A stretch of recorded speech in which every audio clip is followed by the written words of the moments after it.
ser honrado, louvado e adorado, hoje e sempre, hoje para todo sempre.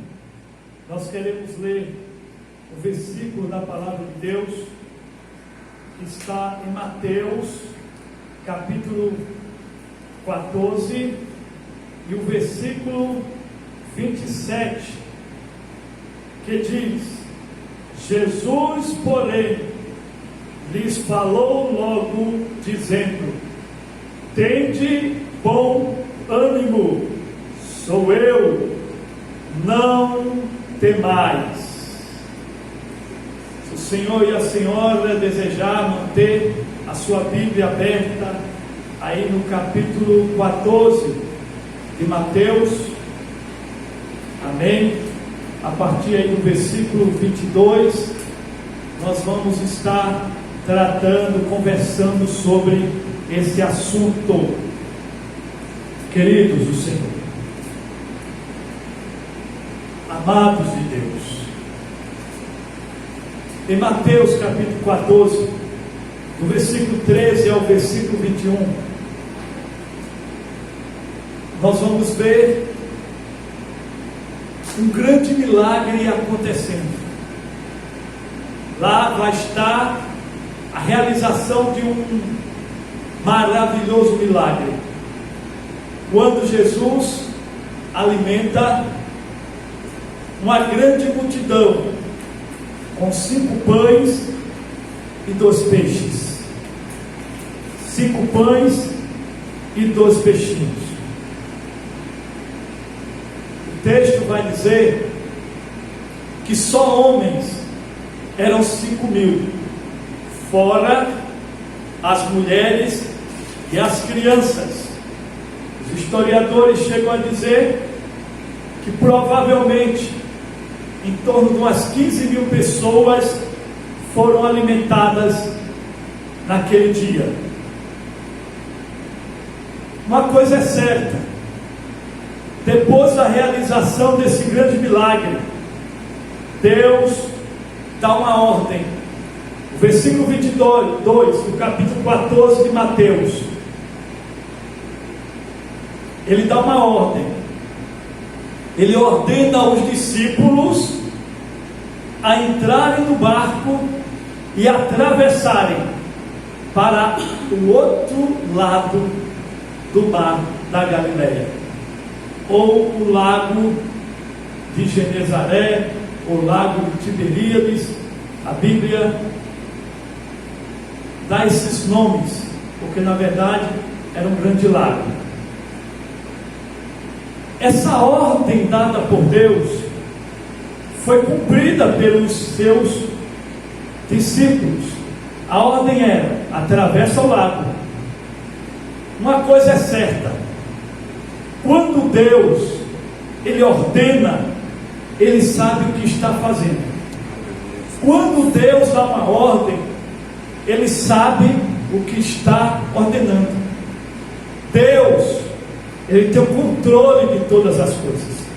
O controle de tudo está nas mãos do nosso Deus. Deus jamais iria dar uma ordem para os seus discípulos se ele não estivesse no controle. Então Deus está sempre, Jesus está sempre no controle. No versículo 23, ele vai despedir a multidão e depois ele sobe para o monte, só para orar. Jesus tinha uma prática de oração. Nós estamos falando do Filho de Deus, nós estamos falando do unigênito de Deus e primogênito de Maria. Estamos falando de Jesus de Nazaré. Ele tinha uma vida de oração, uma vida de súplica diante de Deus. Ele compreendia e entendia algo que nós como cristãos precisamos entender: que aquilo que eu não posso resolver, aquilo que eu não posso fazer, existe um canal entre o homem e Deus chamado oração. E esse canal ele realiza coisas extraordinárias, porque na verdade esse canal chamado oração é a chave da vitória. Quando o Senhor não puder fazer, quando a senhora não puder fazer, lembre-se que existe a oração. Jesus, mesmo sendo o Filho de Deus, tinha uma vida devotada à oração, à súplica. Muitos criticam e até riem dos servos do Senhor que entendem que o jejum e a oração, até porque só existe um ser neste mundo que não gosta, que detesta oração e jejum, e esse chama-se Satanás. Quando alguém não gosta de oração e não gosta de jejum, ou se levanta contra isso, é porque essa pessoa está começando a ser canal do inimigo. Então compreenda, a prática do jejum e da oração é bíblico e é algo da parte de Deus, é algo da parte do Senhor. Então o versículo 23 vai dizer isso, que ele despede a multidão e ele vai para a oração. E o apóstolo João diz, no capítulo 6 do seu livro, e no versículo 16 e 17, que esses acontecimentos aí, dele enviar, dele ordenar os seus discípulos para entrarem no barco e atravessar o mar, e esse momento em que ele sobe para a oração, que era final da tarde e começo da noite. Então era o finalzinho da tarde e já era o começo da noite quando esses acontecimentos ocorrem. E no versículo 24 vai dizer o seguinte, diz o seguinte, que o barco já estava no meio do mar e começou a ser açoitado, sendo açoitado pelas ondas, porque o vento era contrário. Então observe bem mais uma vez, quem enviou os discípulos para o mar? Jesus. E agora eles estavam enfrentando uma dura tempestade. Guarde sempre isso, que as lutas, os problemas e as adversidades que nós enfrentamos, muitas vezes não é porque você está fora do caminho, não, é porque você está no caminho, não é porque você está desobedecendo a Deus, não, é pelo contrário, você está enfrentando o vento, as tribulações e as dificuldades, porque você está obedecendo a ordem do Senhor.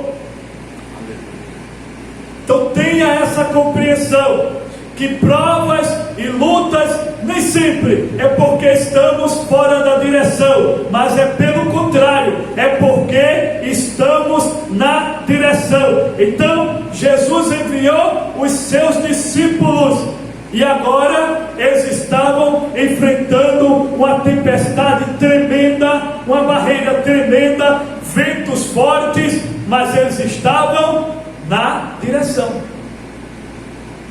Obedecer é melhor do que sacrificar. A obediência é algo de extrema importância, é algo de extremo valor para Deus. Não importa qual seja a barreira, não importa qual seja a dificuldade, não importa qual seja a luta, que o Senhor já começa a enxergar porque está obedecendo. Mantenha a sua posição, continue obedecendo as ordens do Senhor, continue obedecendo a Deus. Se Ele está mandando atravessar, atravessa, rema, porque Deus sempre está no controle de todas as coisas. Aí a Bíblia vai dizer que na quarta vigília, a vigília romana, a noite era dividida em 4 vigílias para os romanos.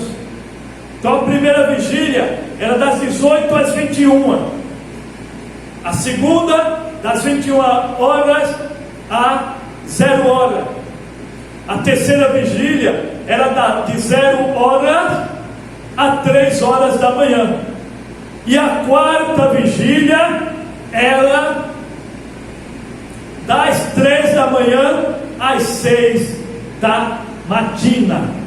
Então entenda bem, era mais de 9 horas, eram mais de 9 horas eles enfrentando aquela tempestade, eles lutando, eles batalhando.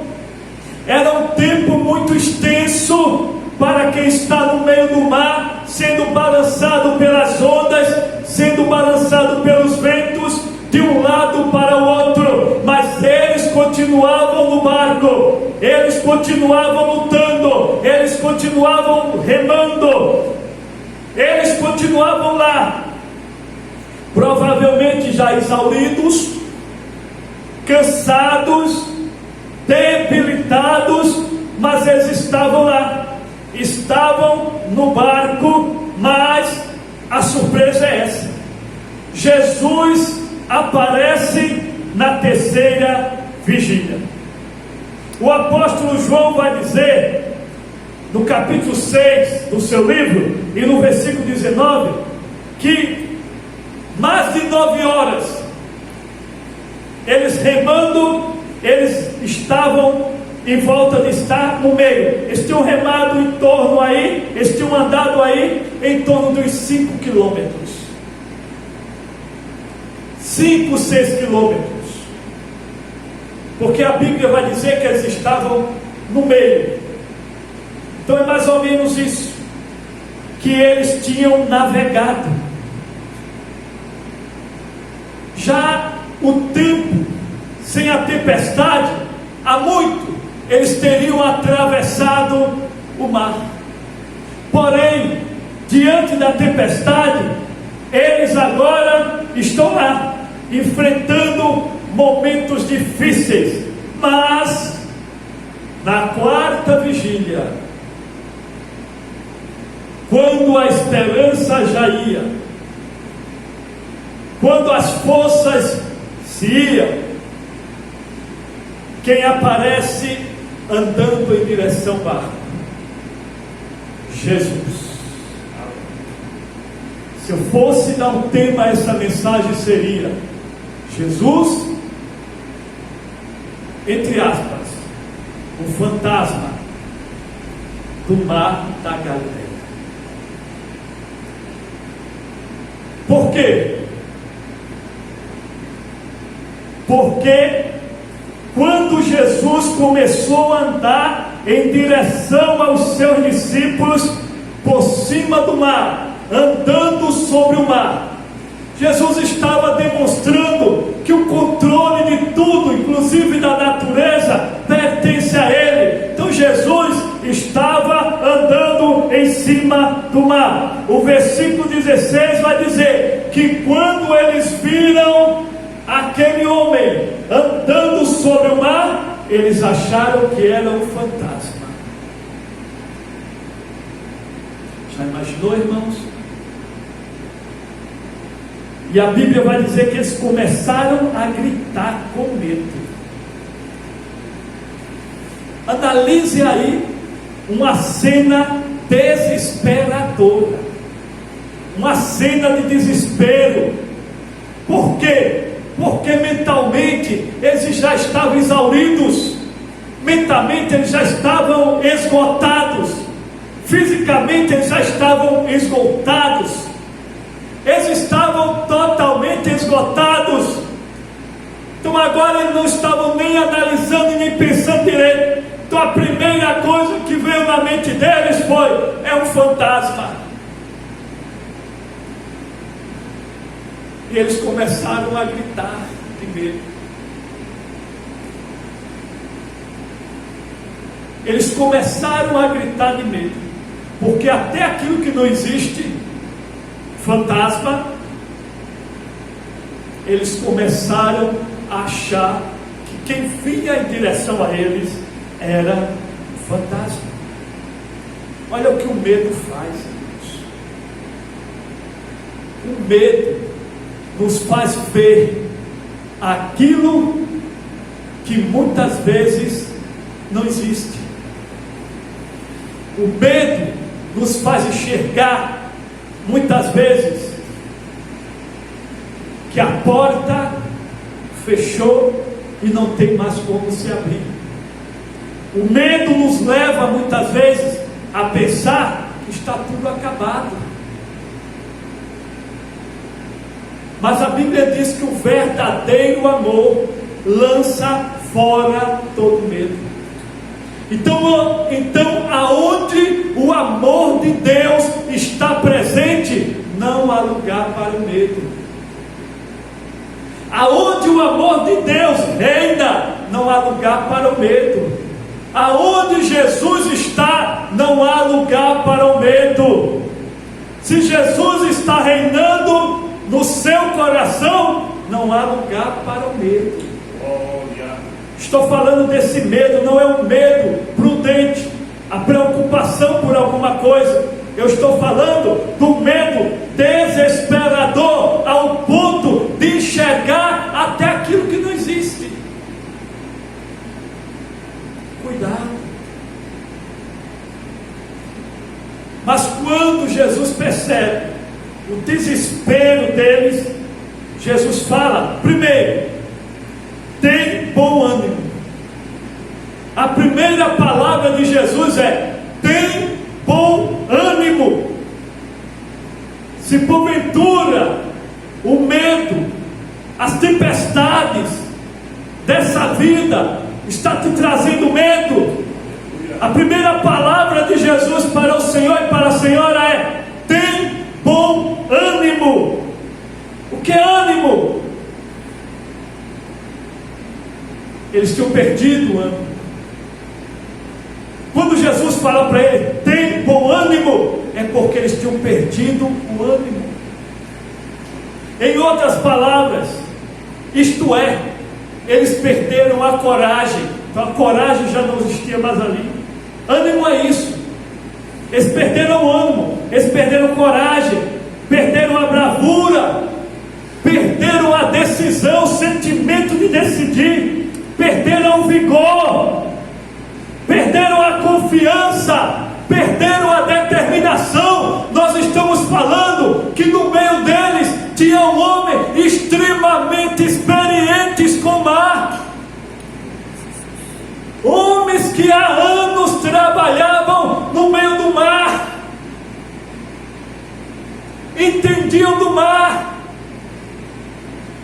mas mesmo assim as suas forças foram minguando até o ponto de todo o ânimo ser perdido. Em outras palavras, eles perderam tudo, não existia mais ali esperança. Aleluia, verdade, Jesus. Não existia fé. Foi-se o ânimo. Por isso que a primeira palavra que Jesus diz é: tem bom ânimo. E depois, para garantir, ele disse: sou eu. É o eu sou. É o cara falando. É o Senhor de tudo. É o que tem o controle de todas as coisas. Ele agora, depois de dizer para eles: tenha bom ânimo, mas ele está dizendo: sou eu. Sou eu aquele que resolve tudo. Sou eu aquele que cura. Sou eu aquele que sara. Sou eu aquele que ressuscita. Sou eu aquele que multiplica. Sou eu. E depois ele libera a terceira palavra: não temais. Porque ele sabia que o medo tinha tomado o coração dos seus discípulos. O medo tinha tomado os seus corações. E onde o medo entra, irmãos, todas as forças saem. Sai coragem, sai bravura, sai vigor, sai confiança, sai determinação, sai tudo. O medo é um inimigo que tem que ser enfrentado de frente, e muitas vezes com Jesus. Só com Jesus você pode vencer. não tem mais. Essa palavra não tem mais. E as palavras semelhantes a essa, coexistentes, ela está na Bíblia 366 vezes. Encaixa direitinho com o ano bissexto. O não temas para cada dia do ano. 2020, o ano que estamos, é o ano bissexto. 366 dias. Pois na Bíblia existe 366 vezes a palavra dizendo: não tema, não tenha medo, não se assombre. Então a palavra de Deus para o Senhor e para a Senhora é: não temas. Glória. Não temas. Deus está no controle de todas as coisas. Aleluia, Jesus. Parece que não vai dar certo, parece que não vai conseguir. Eu estou servindo a Deus agora, estou passando por tudo isso, parece que a porta não vai se abrir. Mas escuta bem, quem deu a ordem lá no início para eles entrarem no barco foi Jesus. Aleluia. Lembre-se sempre disso. Jesus não manda ninguém para se afogar, não manda ninguém atravessar um mar bravio para que no meio desse mar ele venha se afogar. Se Jesus disse: atravessa o mar, não importa a tempestade, não importa o vento, não importa a adversidade. Se for Jesus que disse: atravessa o mar, aleluia, tu irás atravessar. Você irá atravessar. Eu creio, Jesus. Glória ao nome do Senhor e Salvador Jesus. Depois de todas essas palavras de conforto, Pedro, como sempre, afoito, como sempre foi. Às vezes eu fico lendo as passagens da Bíblia falando sobre Pedro, como Pedro era afoito, como Pedro sempre tomava a frente. E Pedro disse assim: manda eu ir ter contigo por cima das águas. Pedro é tão afoito que olha o pedido que ele faz. Os outros, o temor já começou a sair, mas permanecem no seu lugar. Agora Pedro não. É o Senhor? É o Senhor mesmo? Então manda que eu vá sobre as águas, que eu vá ter contigo sobre as águas. E Jesus disse: vem. E Pedro, no versículo 29, aí no capítulo 14 de Mateus, vai dizer que Pedro começa a andar sobre as águas. Olha o poder que Deus dá ao homem. Olha como Deus tem o controle de tudo. Pedro começou a andar sobre as águas. Mas o versículo 30 vai dizer que ele começou a sentir o vento forte. Quando ele sente o vento forte, e ele começa a ver aquelas ondas, eu creio dessa maneira, Pedro tira os olhos de Jesus e começa a olhar para o problema. E o que acontece? Pedro começa a afundar. Todas as vezes que tiramos os olhos de Jesus, algo negativo irá acontecer. A Bíblia é categórica quando diz: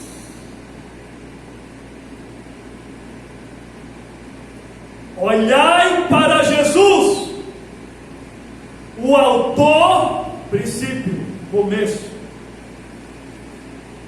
consumador, final, fim, da nossa fé. Autor e consumador da nossa fé. Não tire o olho de Jesus para não afundar. Glória a Jesus. Quando ele começa a afundar, mais uma vez, ele clama a Jesus: salva-me, Senhor, salva-me.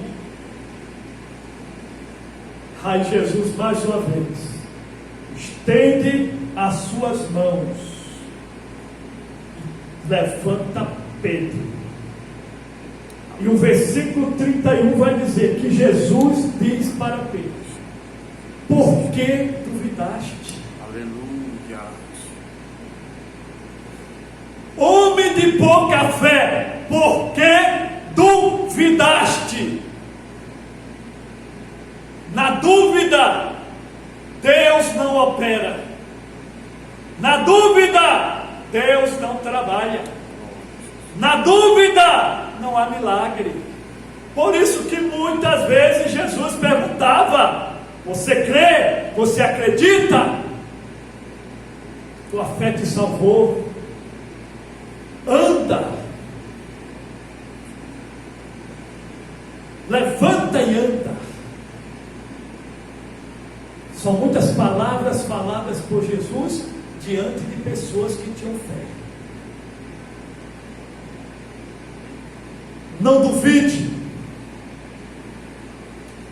Precisamos acreditar mais. Precisamos confiar mais no Deus que tem o controle de todas as coisas. Do Deus Todo-Poderoso, do grande eu sou.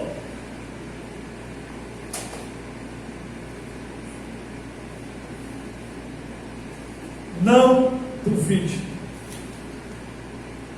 creia e acredite, confie sempre no Senhor e desfrutarás dos milagres do nosso Deus. Que o bom Deus vos abençoe na pessoa bendita e maravilhosa de Jesus. Amém.